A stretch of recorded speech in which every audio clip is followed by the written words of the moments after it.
নমস্কার বন্ধুরা, মলি কিচেনে আপনাদের সবাইকে স্বাগত জানাচ্ছি। আজ আপনাদের সাথে শেয়ার করছি ইভিনিং স্ন্যাক্সের একটা রেসিপি। বন্ধুরা, চপ তো আপনারা অনেক রকম ভাবে খেয়েছেন। আজকের আমি যেভাবে চিকেন চপের এই রেসিপিটা শেয়ার করব, এভাবে একবার আপনারা বাড়িতে বানিয়ে দেখবেন, অপূর্ব স্বাদ হয়। বিশেষ করে আপনারা যখন চায়ের সাথে এই রেসিপিটা বানিয়ে দেখবেন, ভীষণ ভালো হয় খেতে। আশা করছি আজকের পর্বের রেসিপি আপনাদের কাছে খুব ভালো লাগবে। সো বন্ধুরা, রেসিপি যদি আপনাদের কাছে ভালো লেগে থাকে তাহলে লাইক কমেন্ট শেয়ার করতে ভুলবেন না এবং চ্যানেলটিকে সাবস্ক্রাইব করে রাখার জন্য অনুরোধ রইল। তো চলুন রেসিপিটা কিভাবে বানাই ঝটপট দেখে নিই। বন্ধুরা, চিকেন চপ রেসিপিটা বানানোর জন্য প্রথমে কড়াইতে দিয়ে দিচ্ছি 3 কাপ পরিমাণে জল। তারপর এর মধ্যে দিয়ে দেব 300 গ্রামের মতন চিকেনটা এখানে কিন্তু একদম হাড় ছাড়া নিয়েছি। আর চিকেনটা আমি এখানে 300 গ্রামের মতন নিয়েছি, একদম ছোট ছোট টুকরো করে কেটে নিয়েছি। জলের মধ্যে দিয়ে এর মধ্যে দিয়ে দেব হাফ পাতিলেবুর রস আর দিয়ে দেব পরিমাণ মতো লবণ। তো দেখুন, পরিমাণ মতো লবণ এখানে দিয়ে দিলাম। দিয়ে এটাকে নাড়াচাড়া দিয়ে নিয়ে 2 থেকে 3 মিনিট একদম হাই আঁচে ফুটতে দেব। যেহেতু চিকেনগুলো একদমই ছোট ছোট পিস করে কাটা, তার জন্য কিন্তু চিকেনটা সেদ্ধ হতে খুব একটা বেশি সময় লাগবে না। 2 থেকে 3 মিনিটের মতো লাগবে সময়, মানে চিকেনটা সেদ্ধ হতে। তো এই যে দেখুন, চিকেনটা কিন্তু একদম ভালোভাবে সেদ্ধ হয়ে গেছে। তো এই যে দেখুন, একদম ভালো করে কিন্তু চিকেনটা সেদ্ধ হয়ে গেছে। এখন আমি গ্যাসটা অফ করে দিয়ে চিকেনগুলোকে তুলে নেব। তো এই যে দেখুন, গ্যাসটা অফ করে দিয়েছি। গ্যাসটা অফ করে দেওয়ার পর চিকেনটাকে তুলে নিচ্ছি। এই যে একটা ঝাড়ার সাহায্যে চিকেনটা তুলে একটা পাত্রের মধ্যে রেখে দেব।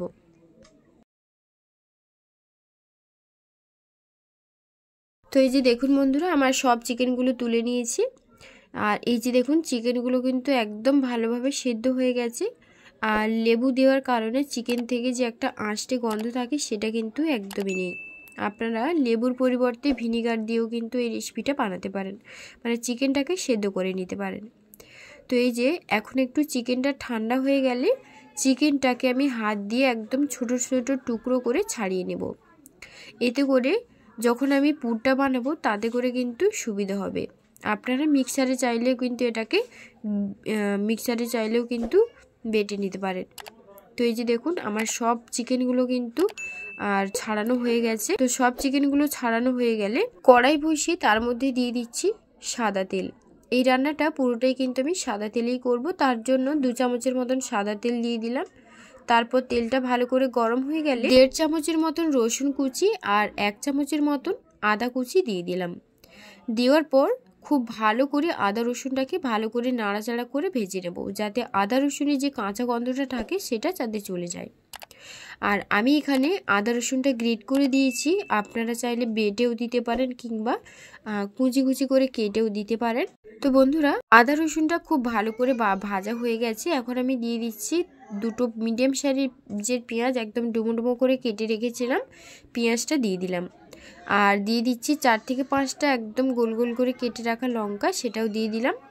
দেওয়ার পর পেঁয়াজ লঙ্কাটাকে ভালো করে নাড়াচাড়া দিয়ে নিয়ে ভেজে নেব। 2 মিনিটের মতন একদম হাই ফ্লেমে পেঁয়াজটাকে ভেজে নিচ্ছি ভালো করে, একদম ব্রাউন কালার করে পেঁয়াজটাকে ভেজে নিতে হবে।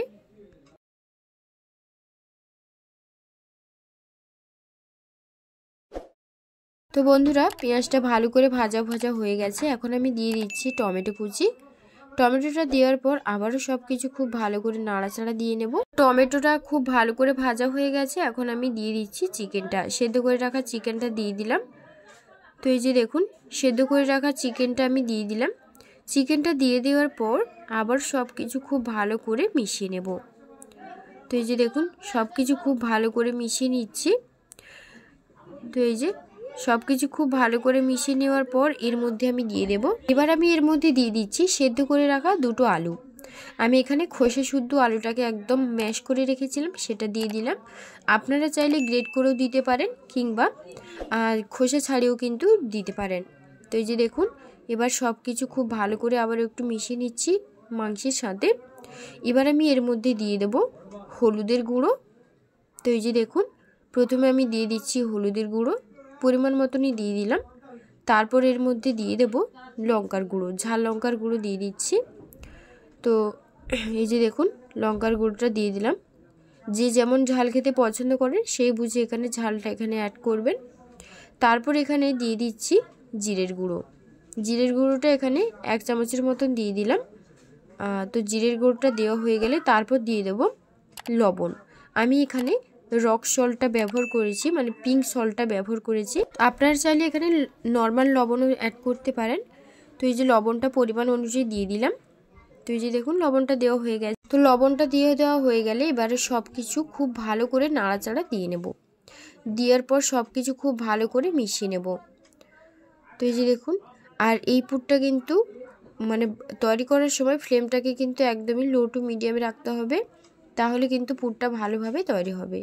তো এই যে দেখুন বন্ধুরা, পুরটা দিয়ে দিচ্ছি। দেওয়ার পর খুব ভালো করে সব কিছু নাড়াচাড়া দিয়ে নিচ্ছি। দিয়ে 2 থেকে 3 মিনিট ধরে কিন্তু খুব ভালো করে মেশাতে হবে, যতক্ষণ না পুরটা একদম দোলা পাকিয়ে যায় ততক্ষণ পর্যন্ত কিন্তু এটাকে নাড়াচাড়া দিয়ে নিতে হবে। তো এর মধ্যে এখন আমি দিয়ে দিচ্ছি ধনেপাতা কুচি বেশ কিছুটা পরিমাণে। তো ধনেপাতা কুচিটা দেওয়ার পর দিয়ে দিচ্ছি কয়েকটা বাদাম, চিনেবাদাম, ভেজে রাখা চিনেবাদাম কয়েকটা দিয়ে দিলাম। দেওয়ার পর আবারও সব কিছু খুব ভালো করে নাড়াচাড়া দিয়ে নেব। তো এই যে দেখুন আবারও সব কিছু খুব ভালো করে নাড়াচাড়া দিয়ে নিচ্ছি 2 মিনিটের মতন। তো 2 মিনিট পর আপনাদের দেখাবো। তো বন্ধুরা 2 মিনিট পর এখন একটু দিয়ে দিচ্ছি 1 চামচের মতন গরম মশলার গুঁড়ো, আর দিয়ে দেবো এখানে 1 চামচের মতন বেড গ্রামস। তার আগে গরম মশলাটা দিয়ে দেওয়ার পর আবারও সব কিছু খুব ভালো করে নাড়াচাড়া দিয়ে নিচ্ছি। তো এই যে দেখুন পুরটা কিন্তু দোলা পাকিয়ে যাচ্ছে। আমি এবার এটাকে নামিয়ে নেব। তার আগে এর মধ্যে আমি দিয়ে দেব বেড গ্রামস। তো এখন আমি এর মধ্যে দিয়ে দিচ্ছি 4 থেকে 5 চামচের মতন বেড গ্রামস। বেড গ্রামস যদি আপনাদের কাছে না থাকে সেই জায়গায় আপনাদের পাউরুটি মানে স্লাইস পাউরুটি গুঁড়ো করেও দিতে পারেন, কিংবা যেই টোস্ট বিস্কুট হয় সেটাকে গুঁড়ো করেও কিন্তু এটা দিতে পারেন। তো এই যে দেখুন বেড গ্রামসটা দিয়ে দেওয়ার পর সব কিছু আবারও একসাথে ভালো করে মিশিয়ে নেব 2 থেকে 3 মিনিটের মতন। মিশিয়ে নেওয়ার পর একদম দোলা পাকিয়ে যাওয়া পর্যন্ত এটাকে কিন্তু নাড়াচাড়া দিয়ে নিতে হবে।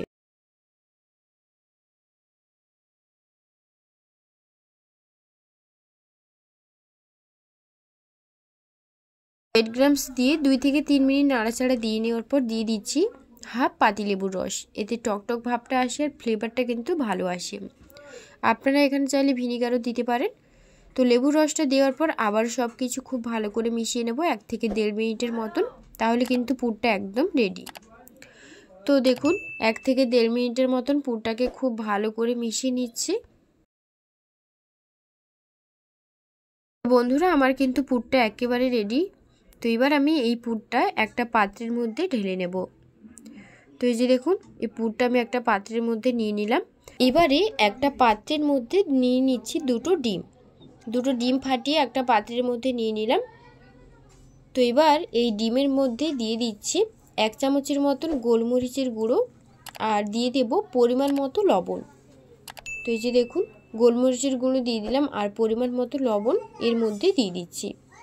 আর এখানে কিছুই অ্যাড করব না। এবার এটাকে খুব ভালো করে কিন্তু ফেটিয়ে নেব। তো দেখুন বন্ধুরা খুব ভালো করে কিন্তু এটাকে ফেটিয়ে নিতে হবে 1 থেকে 2 মিনিটের মতন, যাতে গোলমরিচটা খুব ভালো করে কিন্তু ডিমের মধ্যে মিশে যায়। তো এই যে ডিমটা খুব ভালো করে মেশানো হয়ে গেছে।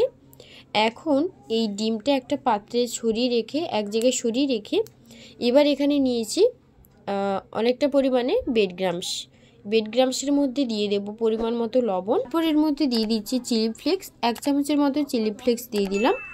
চিলি ফ্লেক্সটা দেওয়া হয়ে গেলে দিয়ে দিচ্ছি 1 চামচের মতন জিরের গুঁড়ো।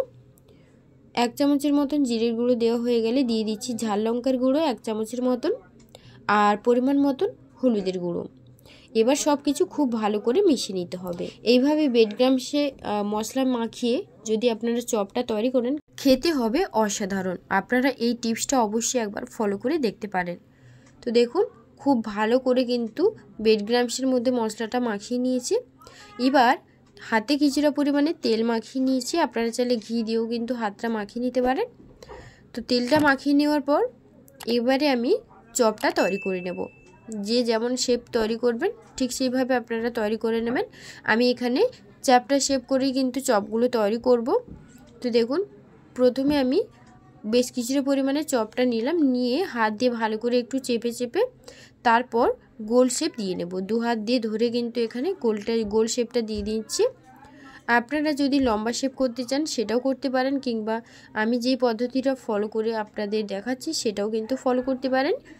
তো দুটোই কিন্তু সেম টেস্টি হয়, দেখতেও ভালো হয়। তো একটাই কিন্তু আমার তৈরি হয়ে গেছে।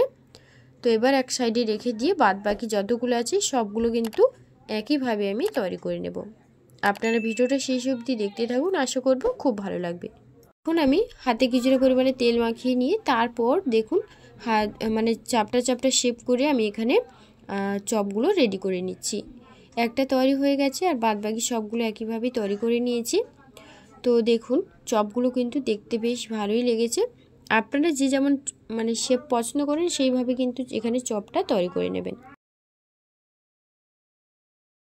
এখন আমি এই চপটা একটা ডিমের ব্যাটারে কোট করে তারপর ব্রেড ক্রাম্বসে দিয়ে এটাকে কিন্তু ভেজে নেব। আর এখানে চাইলে কর্নফ্লাওয়ারের ব্যাটারে কিংবা ময়দার ব্যাটারেও কোট করতে পারেন। আমি এখানে ডিমের ব্যাটারে কোট করছি যাতে এটা সফট থাকে আর খেতে কিন্তু বেশি টেস্টি হয়। তো ডিমের ব্যাটারে কোট করে নিয়ে তারপর এখানে ব্রেড ক্রাম্বসের মধ্যে দিয়ে দিলাম। দেওয়ার পর ওপরের দিকটাও কিন্তু আমি চামচের সাহায্যে ব্রেড ক্রাম্বসটা দিয়ে দেবো। দেওয়ার পর হাত দিয়ে একটু চেপে চেপে এটাকে কিন্তু কোট করে নিতে হবে। তো এই যে দেখুন হাত দিয়ে এটাকে খুব ভালো করে কিন্তু চেপে চেপে কোট করে নিতে হবে। আর শেপটা কিন্তু একদম গোল শেপ দিয়ে নিতে হবে, তাদের দেখতে ভালো লাগবে। তো এই যে দেখুন এটা কিন্তু ভীষণ ভালো হয় খেতে। আপনারা এইভাবে বানিয়ে ফ্রিজেও কিন্তু রেখে দিতে পারেন। এইভাবে বানিয়ে ফ্রিজে রেখে দিলে যার যখন খেতে ইচ্ছা হবে তখন কিন্তু এটা বানিয়ে খেতে পারবেন। তো দেখুন পরপর করে কিন্তু আমি সবগুলো তৈরি করে নিচ্ছি ডিমের ব্যাটারি দিয়ে, তারপর ব্রেড ক্রাম্বসে কোট করে নিচ্ছি। তো এইভাবে আপনারা বানিয়ে কিন্তু 10 থেকে 15 দিনের মতনও কিন্তু এটাকে ডিপ ফ্রিজে রেখে বা নর্মাল ফ্রিজে রেখেও কিন্তু এটা রাখা যায়, মানে নর্মাল ফ্রিজেও কিন্তু রাখা যায়। তো ভালো করে সব চেপে চেপে কোট করে নিয়েছি। তো এইগুলো কিন্তু চপগুলো কিন্তু আমার সব একদম রেডি হয়ে গেছে। এখন আমি এই চপগুলোকে ভেজে নেব। তো দেখুন বন্ধুরা চপগুলো কিন্তু আমার সব তৈরি হয়ে গেছে। তো এখন আমি এই চপগুলোকে ভেজে নেব। তার জন্য ফ্রাইং প্যানে আমি বেশ কিছু পরিমাণে দিয়ে দেবো সাদা তেল। তেলটা খুব ভালো করে কিন্তু এটা গরম করতে দিতে হবে। তো এই যে দেখুন তেল খুব ভালো করে গরম হয়ে গেছে, এখন আমি চপগুলোকে দিয়ে দেব। এখানে যেহেতু আলু চিকেন সব কিছুই আগে থেকেই সেদ্ধ করার, তার জন্য কিন্তু এটা বেশিক্ষণ ভাজতে সময় লাগবে না। তো সেই জন্য কিন্তু ফ্লেমটাকে একদমই মিডিয়ামে রেখে আর তেলটাকে খুব ভালো করে গরম করে নিতে হবে। তো দুটো দুটো করে চপ আমি এর মধ্যে দিয়ে দিলাম, দিয়ে খুব ভালো করে চপগুলোকে ভেজে মিডিয়াম ফ্লেমে চপগুলোকে 2 থেকে 3 মিনিট ধরে ভালো করে ভেজে নিতে হবে। তো দেখুন এক পিঠ চপটা দেওয়ার পর এক পিঠ মানে ওপরের পিঠটা একটু তেল ছড়িয়ে দিচ্ছি যাতে ব্রেড ক্রাম্বসগুলো ছাড়িয়ে না যায়। নিচের দিকটা ভাজা হতে হতে ওপরের দিকটাও আমি তেল ছিটিয়ে দিচ্ছি, এতে করে ওপরের অংশটার যে ব্রেড ক্রাম্বসটা আছে ওটা ছড়িয়ে না যায়। তো দেখুন এক পিঠ 1 থেকে 1.5 মিনিট ভালো করে ভেজে নিয়েছি। এবার অপর পিঠটা উল্টে দিচ্ছি। এই যে দেখুন অপর পিঠটা উল্টে দিচ্ছি আর এই চপগুলোকে একদম ব্রাউন কালার করে ভেজে নিতে হবে। তো বন্ধুরা দেখুন আমার চপগুলো কিন্তু একেবারে ভাজা হয়ে গেছে, একদম ব্রাউন কালার করে ভেজে নিয়েছি। তো চপটা কিন্তু ভাজা হয়ে গেছে। এবার তেল ঝরিয়ে ভালো করে তেল ঝরিয়ে নিয়ে তারপর একটা পাত্রের মধ্যে নিয়ে নিয়েছি। পরবর্তী চপগুলোকেও একইভাবে ভেজে নেব। তো এই যে দেখুন প্রথমে একটা একটা করে দিয়ে দিলাম, দিয়ে খুব ভালো করে কিন্তু চপগুলোকে ভেজে নিতে হবে। আর চপগুলো কিন্তু খুব একটা বেশি সময় না গেলে 2 থেকে 3 মিনিট কিন্তু চপগুলোকে ভেজে নিতে হবে, তাহলে কিন্তু চপগুলো একদম ভালোভাবে তৈরি হয়ে যাবে। আর চপটা কিন্তু তেলে দেওয়ার পর অনবরত একটু নাড়াচাড়া করতে হবে অপর পিঠ মানে 2 দিক, তাহলে চপটা কিন্তু কালারটা খুব সুন্দর আসবে, না হলে কিন্তু চপটা পুড়ে যেতে পারে। তো এক পিঠ খুব ভালো করে ভাজা হয়ে গেলে অপর পিঠ আরও একবার উল্টে দিচ্ছি, দিয়ে চপগুলোকে খুব ভালো করে ভেজে নেব। তো এই যে দেখুন 2-3টে করে দিয়ে একবারে কিন্তু চপগুলো ভাজছি। আপনারা চাইলে কিন্তু এখানে একটা কিংবা এর বেশি দিয়েও কিন্তু ভেজে নিতে পারেন। তো এই যে দেখুন চপগুলো আমার একদম ভালো করে ভাজা হয়ে গেছে। এবার আমি চপগুলোকে তুলে নেব। তো এই দেখুন খুব ভালো করে কিন্তু চপগুলোকে ভেজে নিয়েছি। এবার সব চপগুলো একইভাবে ভাজা হয়ে গেছে। এবার একটা পাত্রের মধ্যে তুলে নিয়ে আপনাদের দেখাচ্ছি। তো বন্ধুরা আমার কিন্তু সব চপগুলো ভাজা হয়ে গেছে। এখন একটা সার্ভিং বলে নিয়ে আপনাদের সার্ভ করে দেখাবো। তো এই যে দেখুন চপটা, একটা চপ আমি আপনাদের দেখাচ্ছি ভেঙে। চপগুলো কিন্তু একদম পারফেক্ট রেস্টুরেন্ট স্টাইলে হয়েছে। আপনারা এইভাবে বাড়িতে বানিয়ে দেখবেন, খুব ভালো হয় খেতে। আর এই চিকেন চপের সাথে ঝাল ঝাল পেঁয়াজ, মানে পেঁয়াজের মধ্যে লেবু আর ঝাল লঙ্কার গুঁড়ো আর লবণ দিয়ে ভালো করে মিশিয়ে সেটা একটা স্যালাড বানিয়ে রেখেছিলাম।